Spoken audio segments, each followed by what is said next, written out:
All the action, all the talent, and all the beauty is under one roof this week. WUM is bringing you the inside scoop from behind the stage. I'm your host, Soha Dokainish, and you are watching the LG Fashion Week coverage for 2011. Let's take a catwalk.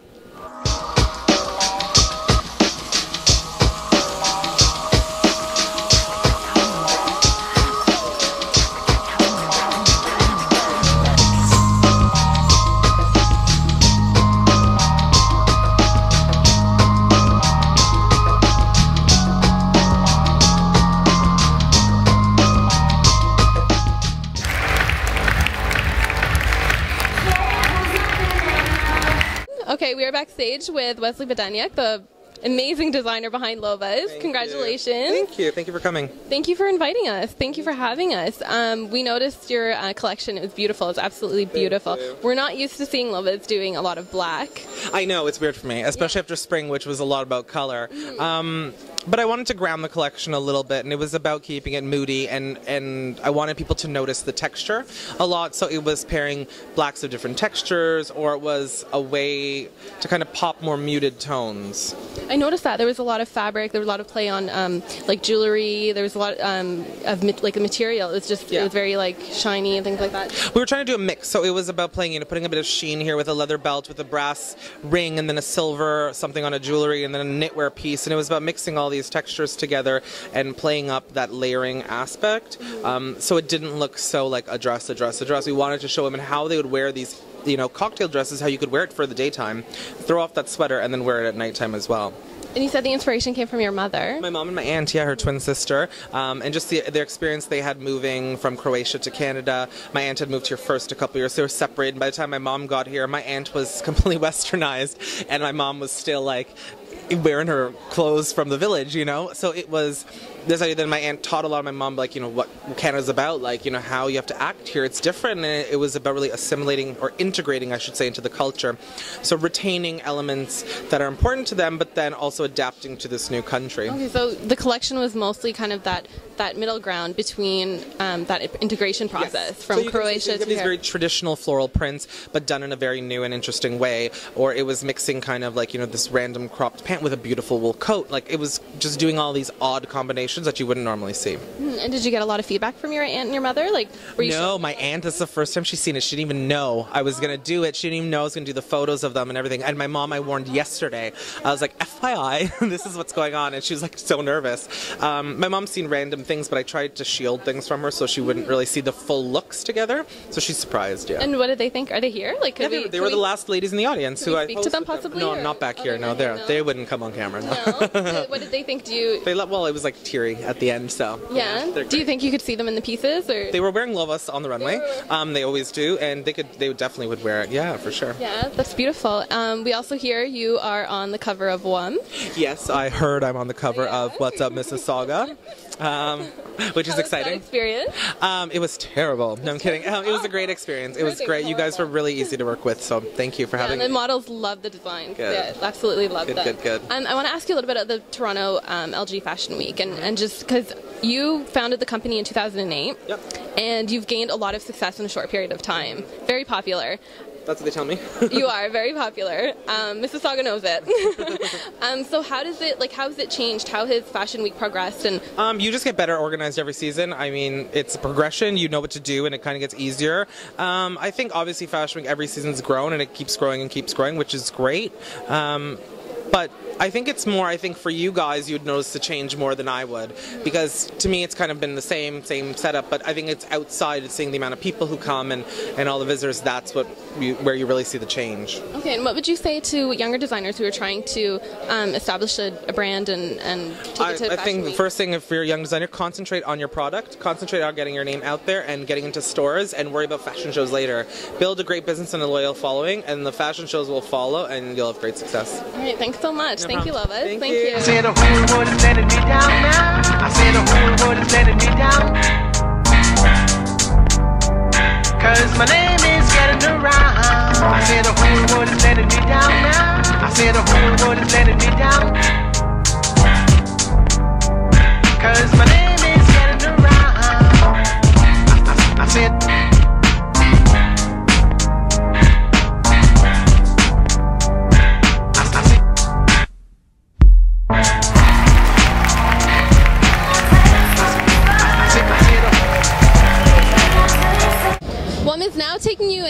the VIP party of Jay Manuel for Attitude.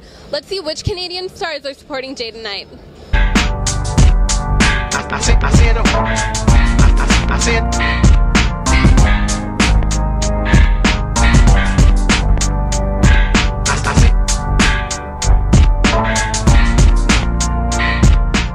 When did your love for fashion begin? Oh my gosh, I've always loved fashion ever since I could remember. I'd say more so I found myself in my mid-20s, right? I think everybody experiments with fashion at one point or another, but I think found my style in my mid to late 20s. How would you describe your style? Ooh, that's tough. I guess it's whatever I'm comfortable in. I like tailored clothing. I like feminine clothing. I like timeless pieces. I will go for trend, but there has to be that element of timelessness that'll get through a few seasons. Are there certain pieces that when your friends see them in the store, they're, oh my god, that's so you, Dina? Yes, it's stuff like this, very tailored, but with a little bit of edge. So it'll be a traditional, let's say, jacket, but it'll have a bit of a sleeve, a poof to it, or a unique accent on the collar. I find it's beautiful to celebrate curves. I'm a girl who likes to eat. I'm Italian. So for me, it's a matter of working with what you got and finding that style that works for you. I'm more of a pear shape, so I like to wear things, belts cinched at the waist.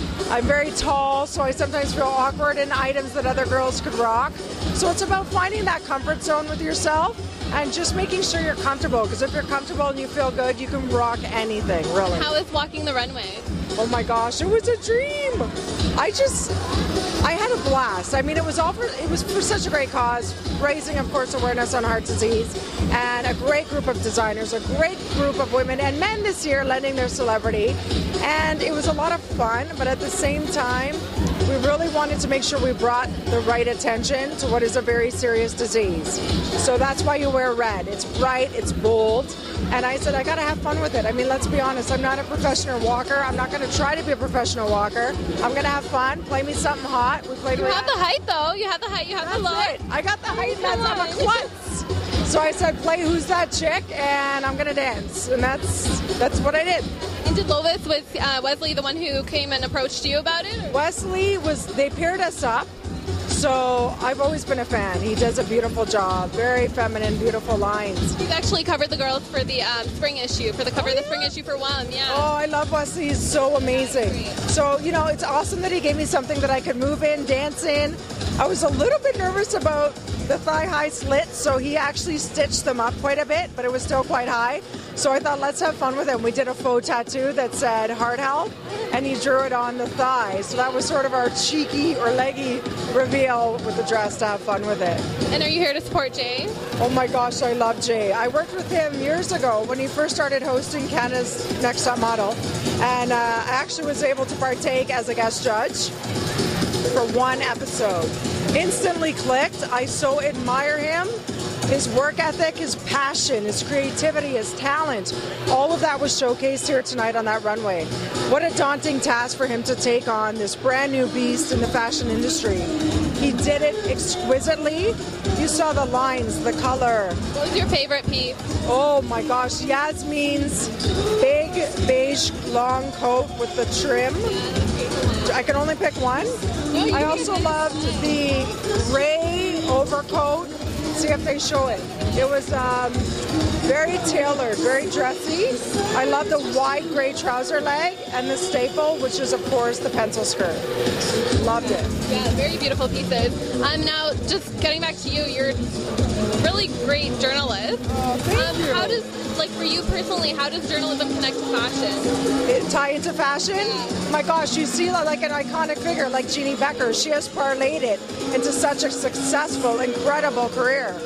I think nowadays everything sort of blends. Entertainment world, fashion world, they've become one. You see a lot of celebrities lending their name to their own designs and brands, a la Jessica Simpson, perfumes, shoes.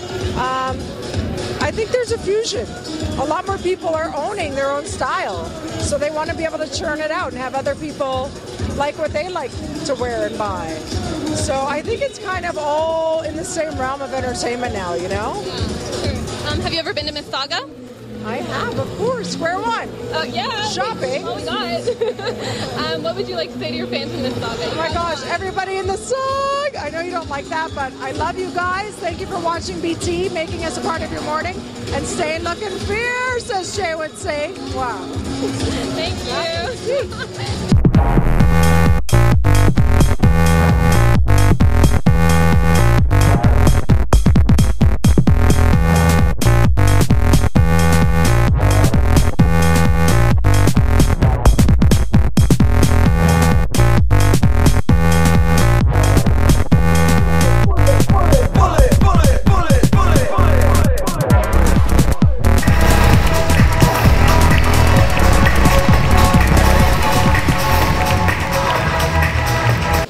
For fall 2011, what we're showing here this evening is inspired by Escape to Jakarta.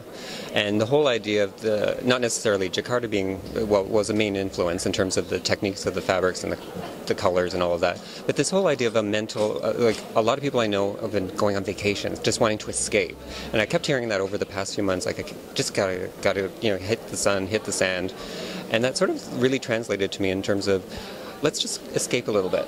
Let's just go back to South Pacific, take that as a reference point, and go from there. And what's the theme of the show? Is it kind of going to be like a little bit of an escape? And for me, the theme of the collection, again, that sort of escape to Jakarta, is basically it will have a South Pacific kind of feel to it. There will be leopard prints, and I think we have some digital python, and we have some really cool fabrics that really represent the South Pacific. Have you yourself been? That's where I'm planning on my next escape, actually, because I haven't really had a real vacation in a very long time. And we know why. And so I'm looking forward to actually taking time, even if it's just a week, of just doing nothing, like reading a book that's made of paper as opposed to online or anything like that. So for me, after this show is going to be my little escape once we finish the collection, like presenting it. And yeah. To Jakarta? I'm considering Jakarta, but I mean, for me, it could be as simple as just staying at home and, with my family, and, that's it. Right. So did you get the inspiration mostly from your friends, I guess, who have been? The inspiration for me, initially when I did the fabrication selection and putting it all together, it did have sort of an Indonesian feel. But then I sort of thought, I just don't want to show an Indonesian-inspired collection. I like the element of escapism as well. So that's the two stories being combined. Okay, and I just want to ask you about Toronto LG Fashion Week, and it's progressed a lot in the past few years. What was your take on Fashion Week, and how has it progressed, and what needs to be still to be done? I think I'm probably one of the only people that's probably done a show like perpetually with LG under different names. This currently now under LG Fashion Week. It has grown quite a bit. We're seeing changes, new faces being put onto the calendar, some old faces being brought back, which is exciting. The venue, the people are very well organized this season. Not to say that they weren't, but this season I'm blown away by how easy it is, like coming in.